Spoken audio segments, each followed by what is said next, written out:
Sir ভালো আছেন? হ্যাঁ, ভালো আছো? ভালো তো? হ্যাঁ, বসো বসো বসো, বলো। স্যার গাধা আর কুকুরের গল্পটা বলেন। গাধা আর কুকুরের গল্প? জি স্যার।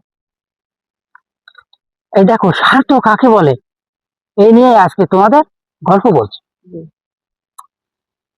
এক কুকুর এক গাধার সঙ্গে কি করে যেন প্রগাঢ় বন্ধুত্ব হয়েছিল।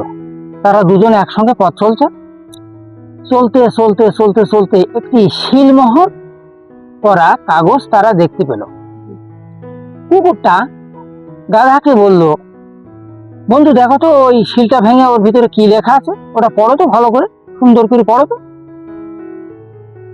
তা শিলটি ভেঙে গাধাটি জোরে জোরে পড়তে লাগলো, যে ওখানে উল্লেখ আছে যে তৃণভোজী প্রাণীর নাম খড়, বিশালি, ভুসি ইত্যাদি, যেগুলো গরু খায়, গাধা খায়।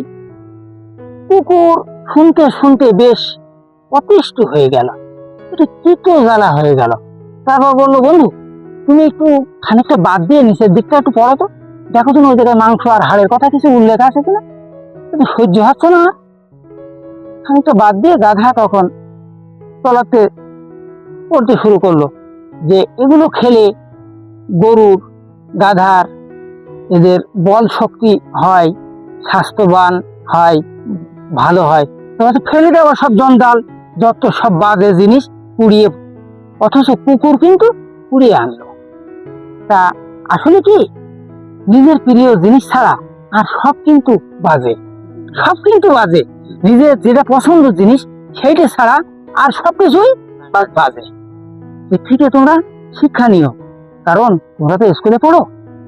নিজের প্রিয় জিনিসটা সবসময় বাজে হয় না, অনেক সময় দেখা যায় যে অন্যেরও তো পছন্দ থাকতে পারে,